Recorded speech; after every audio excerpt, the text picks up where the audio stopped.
لو تناهيتم إلى سر الحياة وصنعتم كائنا حيا نرى. دو لوگوں سے نا مجھے بڑی نفرت ہے, اور میں یہ نہیں کہہ رہا کہ میں خود اس معیار پہ پورا اترتا ہوں, ہو سکتا ہے اس وجہ سے مجھے اپنے آپ سے بھی نفرت ہو. ایک سست, مجھے سست زہر لگتا ہے, میرا دل چاہتا ہے اس کو پکڑ کے ماروں میں. عین ممکن ہے میں بھی سست ہوں, لیکن انسان کو اپنی برائی بری نہیں لگتی, ہمیشہ دوسرے کی برائی بری لگتی ہے. ہو سکتا ہے میں بھی ہوں, آپ سمجھے کہ یار پتہ نہیں مجھ سے آپ کتنے ایکٹیو ہوں گے. دیکھو اپنی گندگی سے نفرت ہوتی ہے انسان کو نہ, دوسرے کی گندگی سے نفرت ہوتی ہے, لیکن نفرت ہونا اس کی علامت ہے اس کو گندگی بری تو لگتی ہے نا, اپنی اس لیے نہیں لگ رہی کہ وہ اپنی ہے, ورنہ گندگی سے, بہت سے لوگوں تو گندگی سے نفرت ہی نہیں ہے, گٹر میں یوں کر کے ڈبکی لگا کے دوسرے گٹر سے نکل آئیں گے, ان کو نفرت ہی نہیں ہے. تو یہ زیادہ بڑی برائی ہے. تو ہو سکتا ہے میں بھی سست ہوں, لیکن سستی سے نفرت ہونا بہرحال میری ایک پازیٹو چیز ہے یا نہیں ہے. جب نفرت ہوتی ہے تو انسان اپنی اصلاح کی بھی کوشش, دیکھو گندگی سے نفرت ہو تو کوشش تو ہوتی ہے نا گندگی جسم سے دور ہو, باقی سستی کی وجہ سے کوئی نہ نہائے. تو میں کبھی یہ دعویٰ نہیں کرتا میں بہت ایکٹیو ہوں, میں سست نہیں ہوں, لیکن میں یہ دعوے سے کہتا ہوں مجھے سست آدمی کیا لگتا ہے, زہر لگتا ہے, چاہے میرے اندر ہی کیوں نہ ہو. ہمارے نبی نے پناہ مانگی ہے, اللہم انی اعوذ بک من الجبن ومن الکسل, اے اللہ بزدلی سے تیری پناہ مانگتا ہوں, اے اللہ سستی سے تیری پناہ مانگتا ہوں. بزدلی میں بہت ساری چیزیں داخل ہیں. جب سمجھ میں بھی آ گیا 2 شادیاں کرنا ثواب ہے اور عورتوں کی ضرورت ہے, پھر بھی ڈر رہا ہے, کرنے کے بعد ٹانگیں کانپ رہی ہیں, ابے چھوڑ یار, زنا کرنے کے بعد تو کچھ نہیں ہوتا, شادی کرنے کے بعد تیری ٹانگیں کیا کر رہی ہیں. پھر بیوی کو دھمکی دے رہا ہے میں ایکچولی تمہیں چھوڑنا چاہتا ہوں, میں دباؤ میں نہیں آ سکتا. ابے اس کو بھی دل چاہتا ہے رکھ کے کیا لگاؤ, آدمی بن, پجامہ کیوں بنا ہوا ہے تو. آدمی اور پجامے کی شکل بھی وہی ہوتی ہے آدمی جیسی, اوپر ایک شرٹ لٹکا دو, نیچے بھائی ایک ٹی شرٹ لٹکا دو, نیچے ایک پجامہ لٹکا دو, بالکل آدمی جیسا لگے گا نہیں لگے گا, لیکن اس میں روح نہیں ہے, اس کے جذبات نہیں ہے. آدمی وہ ہوتا ہے جو پجامہ نہ ہو. جب کر لیے بھائی تو اس کو کیوں لٹکا رہے ہو یار تم, بولو یار اب ایسی کی تیسی, دونوں کے برابر حقوق ہوں گے, جس نے جو اکھاڑنا ہے اکھاڑ لے. یہ کیا کرو, مجھے فون نہیں کیا کرو کانپتی ہوئی ٹانگوں کے ساتھ اور پھر آ جاتے ہیں یہاں پہ میں نے کر لیے, میں بیوہ سے کی ہے, اس کے بچوں کو دیکھیں اس میں کیا برائی ہے, اور میں تو سمجھا رہا ہوں اپنے سالوں کو, دیکھو میں نے کوئی گناہ تو نہیں کیا. میں نے کہا سمجھا کیوں رہا ہے, دھمکی دے, پاگل آدمی, یہ کو سمجھانے کی چیز ہے. سمجھا رہا ہے دیکھیں ایکچولی میں اگر زنا کرتا, ان کو لگ جاتا ہے ہائی اللہ ہوئی اللہ والا ہے, 2 چپٹ پڑیں گے طلاق دے دے گا اس کو, ان کو اسی اسٹائل سے اندازہ ہو جاتا ہے. نہیں یار میرا خیال ہے بات کیسے سمجھائیں یار, دوبارہ سے, یہ کیونکہ بہت ہوتا ہے نا اس لیے دوبارہ سے. آپ نے دوسری کر لی, بیوہ سے کی, طلاق یافتہ سے کی, جس کے نیکی ہونے میں کوئی شبہ نہیں ہو سکتا, سہارا دے دیا, بیان سنے یا اللہ رسول کی تعلیمات پر عمل کرنے کی نیت سے آپ نے کر لی. اب ظاہر ہے ایسا نہیں ہوگا کہ آپ کے سالے مٹھائی کے ڈبے لے کر آئے آپ کے پاس, ٹھیک ہے نا. آپ کی وائف کہے ماشاءاللہ آج مجھے پتا چلا کہ میرا میاں واقعی مرد کا بچہ ہے, ویل ڈن ویل ڈن, لوگ سمجھتے ہیں ایسا ہوگا.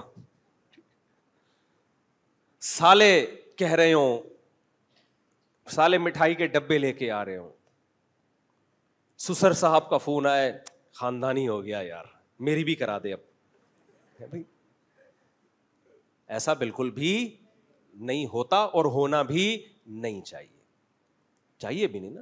کسی کی بہن پہ سوکن آئی ہے, وہ تھوڑی لڈو بانٹے گا یار, اس کو تو تکلیف ہونا ایک نیچرل ہے, طبعی چیز ہے. باپ کو تکلیف ہونا ایک نیچرل اور طبعی چیز ہے. تو اس میں طریقہ یہ ہے جب کر لیے, دونوں کے سیم حقوق ہیں, پہلی کو محبت سے ایک دفعہ بتاؤ بیگم میرے دل میں تمہاری کوئی کمی نہیں ہے, اور اپنے عمل سے بھی ثابت کرو کہ تمہاری محبت میں کمی نہیں ہے, صرف زبانی نہیں, اپنے عمل سے. اس کو ٹائم دو, اس کو محبت دو. کتنے لوگ جو مالدار ہیں, اب غریب تو یہ نہیں کر سکتا, غریب تو بیچارہ یہیں سے گھما کے لے آئے گا, جاوید نہاری کھلا کے لے آئے گا. مالداروں کو میں کہتا ہوں یار پہلی بیوی کو دبئی گھما کے لاؤ. ایسا ہوا ہے ایک آدمی نے دوسری شادی کی, بہت تکلیف ہوئی پہلی کو, میں نے کہا اس کو دبئی کے ٹور پہ لے جا بھائی, تو لٹکا کے نہ چھوڑو اس کو. دبئی گھما کے لائے, مختلف ملکوں میں, ٹائم اب اس کو مینج, اس کو زخم اس کو پہنچا ہے نا, تو جو جائز حق ہے وہ اس کو دیا جائے گا. یہاں تک ٹھیک ہے, یہاں تک دباؤ بھی قبول کرو, یہ اس کا جائز مطالبہ ہے, ٹھیک ہے نا. اس سے آگے بڑھنے کی ضرورت نہیں ہے. آگے کیا ہے, سالے کہتے ہیں چھوڑ دے اس کو ورنہ تیرے کو چھوڑیں گے نہیں ہم. جب یہ اسٹائل ہو نا تو پھر یہ کیا کر رہا ہوتا ہے, دیکھو میں نے کوئی برا تو نہیں کیا نا, دیکھو جائز ہے, دیکھو مفتی طارق مسعود صاحب کا یہ والا کلپ سنو, یہ والا کلپ سنو, اس میں یہ اسی اشکال کا جواب ہے جو تم کر رہے ہو. وہ سمجھ جاتا ہے کہ یہ پجامہ ہے, یہ آدمی نہیں. اس کے بعد وہ خاندان آپ پہ سر پہ چڑھے گا, دوسری کو چھوڑو, طلاق دو ورنہ بائیکاٹ, جائیداد سے آنکھ, اور یہ اور وہ. پھر یہ بے شرم آدمی کیا کرتا ہے, چھوڑ دیتا ہے. اور پھر دوسری نمبر کی بے شرمی پتہ ہے کیا ہوتی ہے, پھر سیکنڈ وائف کے سامنے مظلوم بننے کے لیے کہ دیکھو میں تو نہیں چھوڑنا چاہتا تھا, میں نے تو اسی لیے کی تھی کہ میں رکھوں, لیکن مجھ پہ ایکچولی دباؤ اتنا تھا, اتنا پریشرائز کیا گیا ہے اور غصے میں نے طلاق دے دی ہے, میرا ارادہ بالکل بھی نہیں تھا. عورت کمزور دل کی ہوتی ہے, وہ بھی رونا شروع کر دیتی ہے, بس کرو, مجھے بہت رونا آ رہا ہے, کائنڈلی مزید مت رونا. واقعی تم کیا ہو, مظلوم ہو, مجھے پتا ہے تمہیں مجھ سے بہت محبت ہے, لیکن واقعی اصل میں تمہاری جو پہلی بیوی ہے نا, اس کا بھائی 2 نمبر ہے, اس کا باپ 2 نمبر ہے. ایک خاتون نے مجھے ایسے ہی فون کیا, میرے شوہر پہ ایکچولی دباؤ اتنا تھا, میں نے کہا اس کو فیور مت دو, عورت کمزور ہے نا, وہ دباؤ وہ آ جاتی ہے باتوں میں, چکنی چپڑی باتوں میں. وہ کہتی ہیں ایسے میرے ہسبینڈ تو نہیں چاہتے تھے لیکن ایکچولی دباؤ اتنا تھا ان کے اوپر. میں کہتا ہوں الو پہلے چھوڑا ہے تمہیں, اب تمہاری نظروں میں برا بننے کے بجائے کیا بن رہا ہے, اچھا.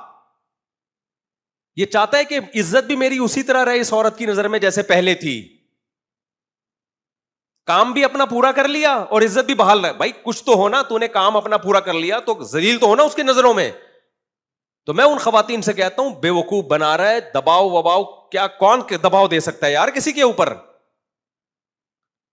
آپ بولو بھائی ایسی کی تیسی جو ہونا تھا ہو گیا ہے, آدمی بنو. تو سالے جب فون کرے نا کہ ابے تو نے یہ کیا کر لیا, تو نے یہ, جو بات تمیز کی ہے وہ تمیز سے کرو. یار میں آپ کے غم کو پہچانتا ہوں, ٹھیک ہے, لیکن دیکھو آپ کی سسٹر کو, آپ کی بیٹی کو محبت میں کوئی کمی آئے, کوئی حقوق میں کمی آئے, میرا گریبان پکڑے. یہ بات بالکل معقول, ایک دم سے غصہ نہ ہو. طریقہ بتا رہا ہوں آپ لوگ کو, دوسری شادی کے بعد جو کچھ ہوتا ہے نا اس سے نمٹنے کا طریقہ بتا رہا ہوں. پھر بھی اگر بدماشی کرتے ہیں, بولو ایسی کی تیسی. کیا بول رہے ہیں, ایسی کی تیسی. وہ کہنا چھوڑ دو اس کو, بولا ایسی کی. اب میں کوئی گالیاں تو نہیں دے سکتا نا ممبر پہ بیٹھ. خیر میں بات عرض کر رہا تھا, دیکھو نبی صلی اللہ علیہ وسلم نے بزدلی سے پناہ مانگی. اچھا بعض دفعہ دیکھنے میں لگتا ہے بزدلی ہے, حقیقت میں بزدلی نہیں ہوتی, مصلحت ہوتی ہے. لوگ کہتے ہیں نا فلاں کے خلاف بیان دے دو, فلاں کے خلاف بیان دے دو, نہیں دے رہے اس کا مطلب بزدلی ہے. بزدلی نہیں ہے. کچھ جاہل لوگ سوسائٹی میں ہوتے ہیں جو آپ کے خلاف بولتے ہیں, دھمکیاں دیتے ہیں تاکہ ہم بھی آگے سے کیا دیں, دھمکی دیں. جب اگلے کی دھمکی آئے گی ہم بھی دھمکی دیں گے, یوٹیوب کی دنیا میں ایک نیا پھڈا شروع ہو جائے گا. تو پھر ایسے موقع پہ عالم خاموشی اختیار کرتا ہے. جو سمجھدار علماء ہوتے ہیں وہ کیا کرتے ہیں, خاموشی. اس لیے کہ قرآن کہہ رہا ہے وَإِذَا خَاطَبَهُمُ الْجَاهِلُونَ قَالُوا سَلَامًا. جاہل لوگ چاہتے ہیں آپ کو دھمکیاں دے کے تاکہ آپ ان کے خلاف تقریریں کریں, اور جو آپ اصل کام کر رہے ہیں اس سے رہ جائیں آپ. تو اس خاموشی کے لوگ کیا سمجھتے ہیں, بزدلی. دیکھو ڈر گیا, دیکھو بزدل آدمی ہے. پھر وہ پروپیگنڈا کرتے ہیں, آپ کو غیرت دلاتے ہیں کہ آپ بولو.